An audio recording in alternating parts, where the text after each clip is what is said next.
Slip away into a room where nobody knows where you come from.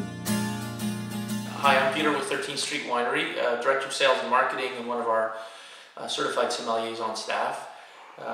We're tasting the 2009 Essence Pinot Noir, which is the top red wine we produced in the 2009 vintage. Jean-Pierre Collat, our winemaker, has great experience in Niagara. He's been here for 10 years, and before that was in France for more than 15 years. And although he claims to have promised at one time in the past he would never make Pinot Noir in Niagara, or wasn't sure that Niagara was a great place for Pinot, this accidental Pinot that he discovered in 2009 has turned out to be the best red that he produced and is really quite exceptional and been meeting with remarkable reviews.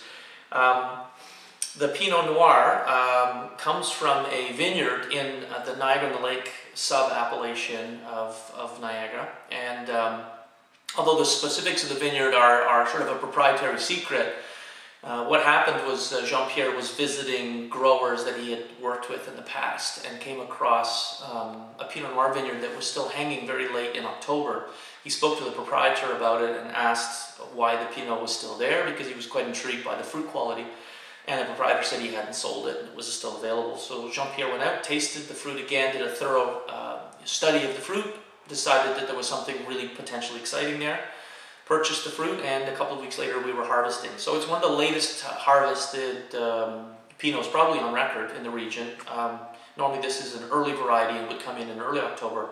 We picked it in early November, very, very ripe fruit. So pretty much half of the fruit was left on the ground or on the vine because it was unusable.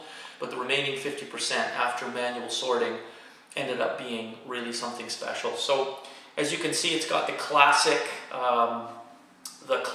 ruby garnet hues at the core, fades a little bit. As a rule, Pinot Noir tends to not be a very, very deep colored wine, and this is a classic example of what we can expect from Pinot Noir in terms of appearance. It was very ripe fruits. The alcohol content is actually 14% natural alcohol, and that the side effect of that, let's say, is the viscosity you see in the glass, that really wonderful, rich, oily viscosity that runs down the sides of the glass. Classic Pinot Noir notes of dark berry, red fruit, red cherry, even a little bit compote-y, as if they've just been slightly dehydrated or cooked, and that's just again a result of them sitting out on the vine so late in the season and even dehydrating a little bit. But behind that fruit, there's some beautiful subtle spice tones that come from the French oak that this wine was aged in. It wasn't in oak for very long, and it wasn't new oak. It was a second and third use oak because we really wanted to capture the fruit and just complement it with a little bit of wood character. But that comes through in these beautiful, warm, sort of subtle smoky notes and a little bit of spice. And then there's that sort of beautiful Burgundian funk behind, which is almost something a little bit wild. Some might say gamey or meaty. Some might say a little bit of barnyard note. Something that just adds great complexity to the nose and makes it that much more intriguing.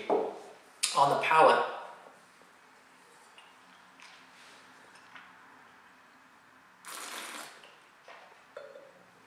we have a wine, again, classic Pinot descriptions here.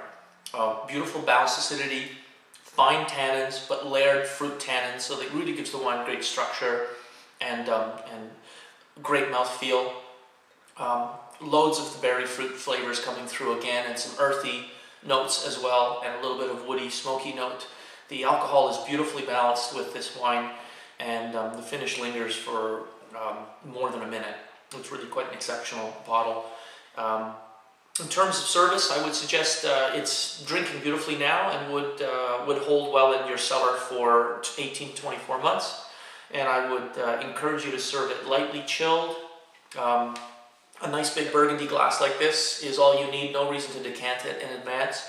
And a really broad range of sort of classic Pinot Noir foods, from a whole spectrum of simple meat preparations to even crossing into the world of game, fish, salmon, grilled, would love tomato sauces, sun-dried tomatoes, and a whole spectrum of soft, creamy cheeses. with sort of medium intensity would do really well with this wine.